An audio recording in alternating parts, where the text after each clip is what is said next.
Hello and welcome to my review on Life is Strange Part 2. I know you're probably wondering where's Life is Strange 1 or Captain Spirit.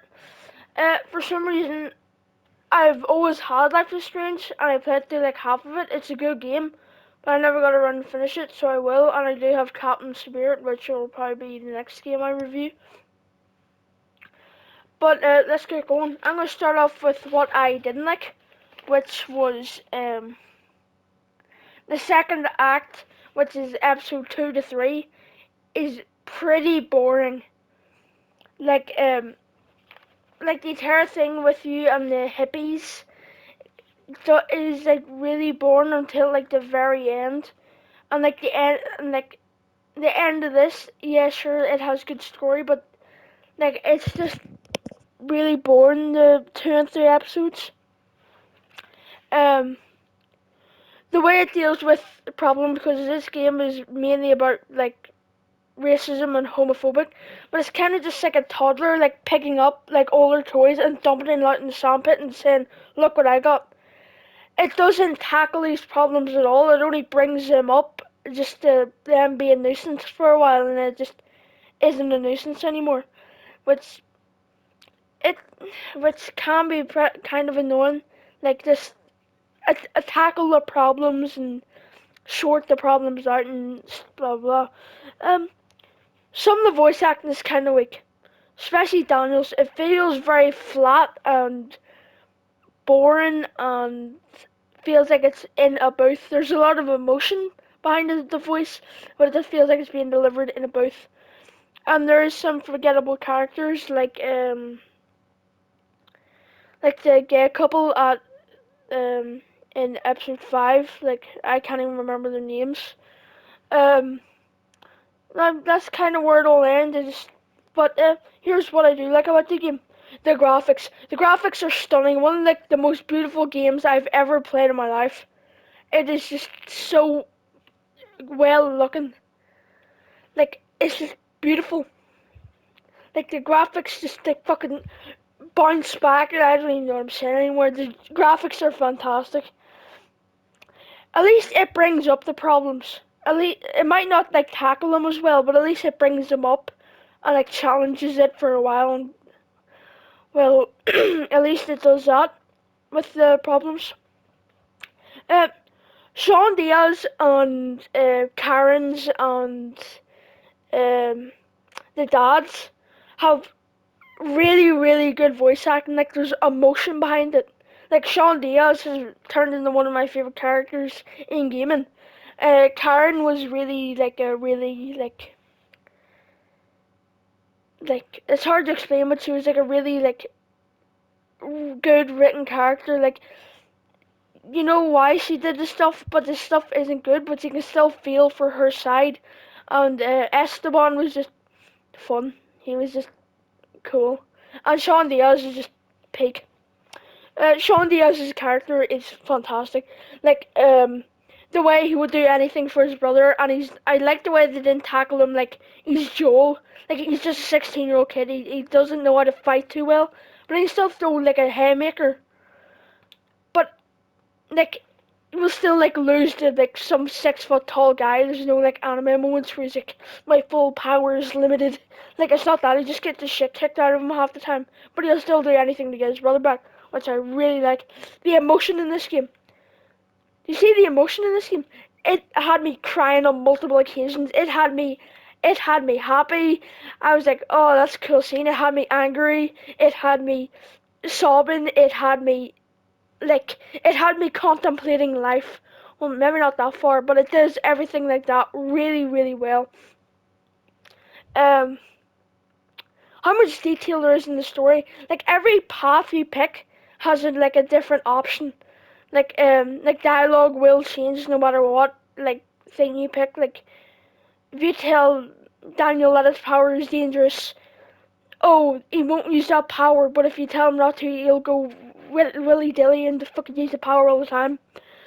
Um, the power, the power never really, because in Life is Strange 1, the power fixed everything most of the time. Like, yeah, sure, it'd fuck up time, but at least like the power would like solve most of the problems. But this, it feels more like a nuisance because like, which I like because it can work, but sometimes it can bring up more problems than it should, especially since it's telekinesis.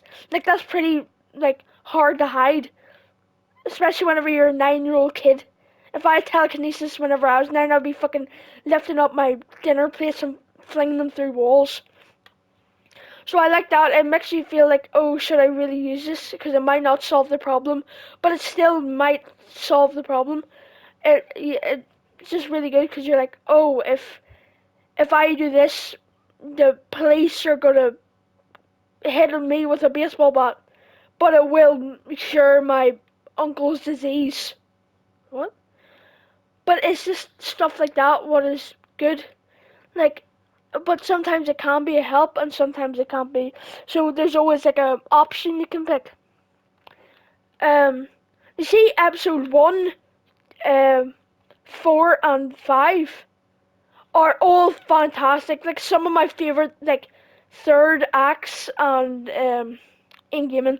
Like like the first episode had so much weight emotionally under it, and then the fifth, like the fourth and fifth one, had so much emotion just riveting through it. Like you didn't know who to trust, what to do, anything. It's just so riveting. It ties you in and never doesn't let go. But I just like everything. Um, I want to talk about the fourth episode more. I loved it. I loved the way through that entire thing. Just Sean has put through the most fucked up things possible. Well, maybe not possible, but through a lot of stuff just to get his brother back, and he never stops. Like this, like episode 4 is up there with like episode 5 of season 1 of The Walking Dead. Like I actually loved it, and it's just as emotional too. You're like, I cried on 2 separate occasions, which was well, sad, but it was still really good. Um, the endings. I like the way only one ending has both of the. Well, this is going to be a bit of a spoiler, but take it how you like. Um, I like the way only one of the endings has the 2 brothers stay together, and it is the one where you have the. It's called Blood Brothers, which is the one I got, which was probably the best ending. But it's you have to do like the most like so you have to let Daniel kill the Puma, stuff like that. Yeah, you have to make both of them bad and then put him and his brother first, which was my favorite ending. But like stuff like redemption, where like you have to pick the worst possible options you can. They get like the happiest ending, I guess. Like redemption is just depressing. I know a lot of people like the one where them two get separated. I think it's overrated. It's fuck. I think the entire game is just about brothers. Shouldn't be nothing more, nothing left. But yeah. So like the music in this game is stunning. Like, no, nothing much to say. I just love the music in this game. There's not much in it, but it's just fun. I like a lot of the characters. Like I liked Chris. I liked the granddad. I forgot what his name was. Obviously Sean Diaz. Um, the dad, Karen and all them. Joan, I liked her too. She was nice. But probably one of my favorite bits is like the bond between the brothers because it's just so like emotion and like rivet and it just really well written and riveting because like you don't know what is going to happen. Like you don't know if Daniel's going to stay with Sean or stay with that psychomaniac or what is going to happen. And that's why I love this game. Yeah, I think it tackles problems that aren't good. Well, I think it tackles problems what could be better, but I still really like it. I love the game. Obviously, yeah, there's problems in it, but they're not like really, really like. Oh man, this is gonna like. What am I talking about? um, yeah, there's some like nitpicks in there. Some of them are pretty big nitpicks, but yeah. It's just a good game. Like I love the bond between the brothers. I love the writing. I love everything like that. Um, so if I had to give it a final score, I will give it a 9 out of 10. That is it for the Life is Strange 2 review. So if you liked it, like, share, subscribe, and I will see you guys in the next one.